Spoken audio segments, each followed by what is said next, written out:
Hi everybody, welcome to my Dividend Growth Stock of the Month for April 2021. This month's stock is a utility stock. And before I get into the specifics of the stock, I want to give you a little background on utilities as investments. Okay, let's talk a little about utilities as investments. Utilities are often off the radar as investments. They're in the background of all of our lives, but often we aren't aware of the company other than paying the monthly bill.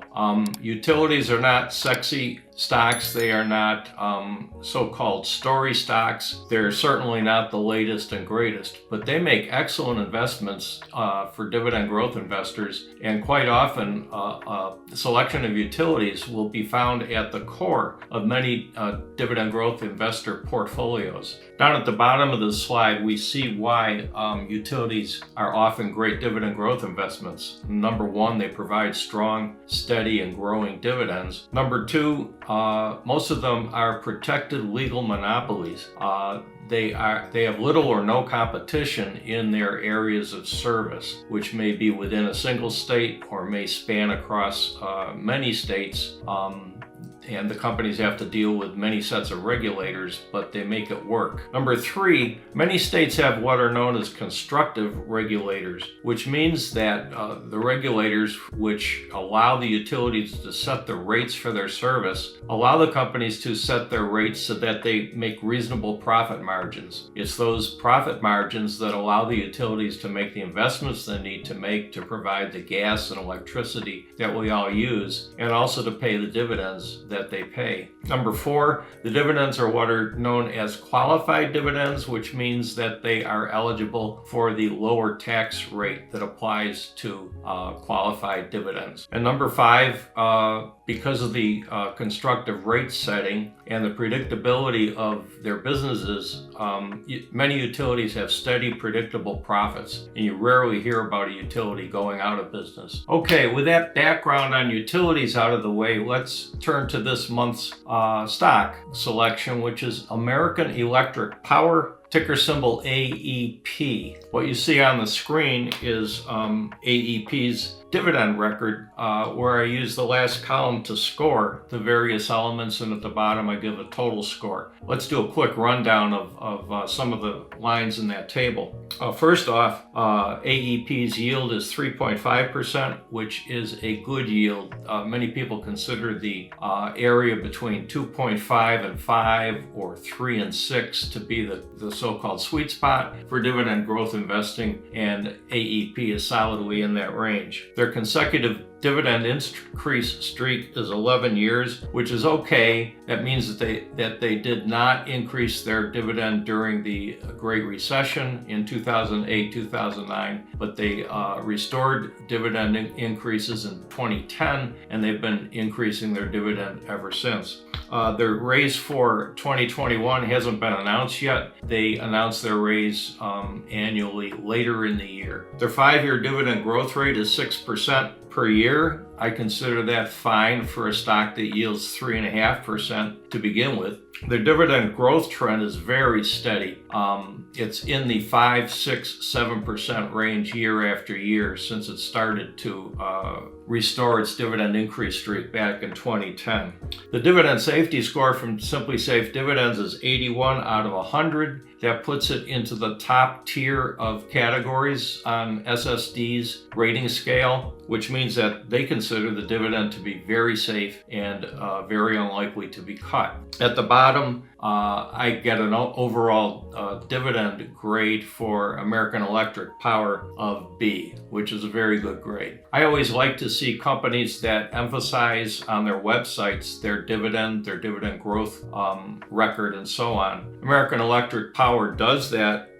This graph is from their most recent earnings presentation just a few weeks ago, and you can see that they map out their dividend growth rate 5% for the 2010 to 2015 period and up to 6% since then.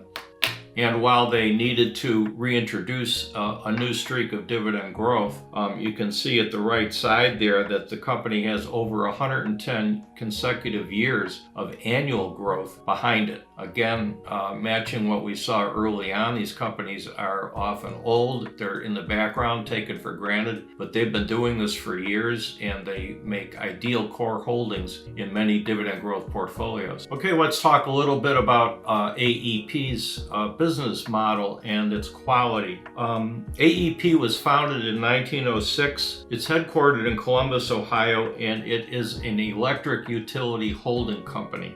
It holds 7 regulated electrical utilities serving about 5.5 million customers across 11 states. The states that AEP conducts business in include Arkansas, Indiana, Kentucky, Michigan, Ohio, Oklahoma, Tennessee, Texas, and Virginia. And most of those states are considered to have constructive regulators that we talked about earlier in the video. As with many utilities nowadays, AEP touts its commitment to renewable energy. And this slide shows their long-range plans to phase out coal generation of electricity, which you can see in the declining bars, red bars at the left edge of the slide, and its commitment to renewable sources, which include hydroelectric, wind, and solar, with the rising yellow bars near the right side of the slide. This table shows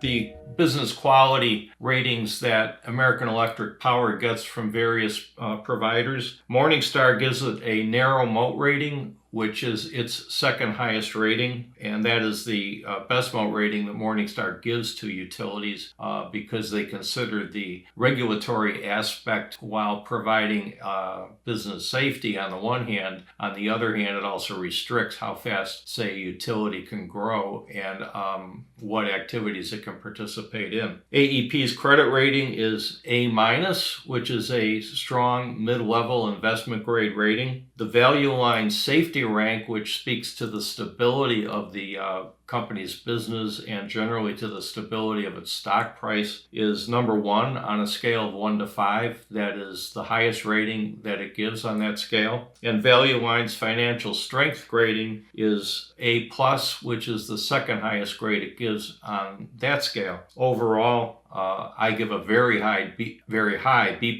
grade for AEP's business quality. Okay, let's move on to American Electric Power's financial situation. I want to highlight a couple of things. First of all, the graphs that you see now show AEP's total sales and their earnings per share. As you can see, their total sales have been flat for several years, and while we normally like to see sales, which means revenues, grow, AEP has great cost controls and efficiency measures in place. So even though their revenues have remained flat over 10 years, you can see in the other graph, earnings per share has been rising steadily. And in their most recent investor presentation, AEP forecast 5 to 7% annual growth in earnings. Earnings are somewhat more important than revenues because it's from earnings that the dividends get paid. This next slide shows AEP's operating margin.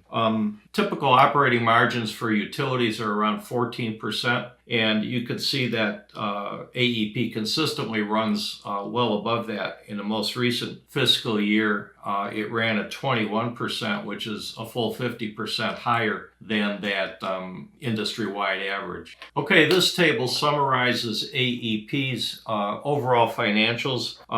As you can see down the right-hand column, everything is at least acceptable, indicated by a yellow color. The profitability is excellent, as I just talked about. Reported earnings are good, running always positive and in a general uptrend. And at the bottom, overall, I give AEP a decent, not outstanding, but a very decent financial grade of C+.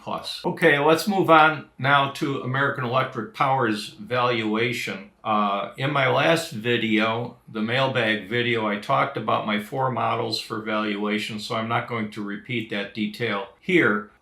Just display this AEP valuation summary table, which shows something kind of unusual. I use 4 different models to get 4 different points of view on a company's valuation, and generally they're not all in agreement. But in this case, American Electric Power's 4 models all point to the same conclusion, namely that AEP is fairly valued right now. The valuation ratios, when averaged out, as shown at the bottom of the screen, literally come out to 1.00, which means exactly fairly valued. AEP's recent price is $85 a share, so that becomes its fair price since it has a valuation ratio of exactly 1.0. And as I usually do with high quality stocks, as AEP is a high quality stock, I'll allow myself a cushion of up to 10% over the fair value price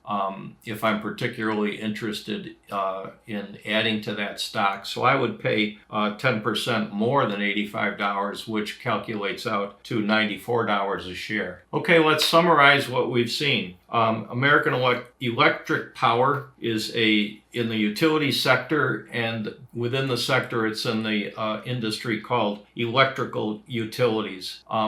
We can review the grades that I gave it: a B on dividends, a B plus on quality, a C plus on financials, and it is fairly valued at the current time. In conclusion, I see the positives about AEP as being its mid-yield, mid-growth quality, 3.5% yield, 6% a year growth. Its dividend growth has been steady for several years. Its overall dividend growth increase streak stands at 11 years. And it has a very good safety score from Simply Safe Dividends. In the highest tier of such scores, 81 out of 100. It's a well-run business with high business quality ratings from various sources. It has good, well-balanced financials for a utility.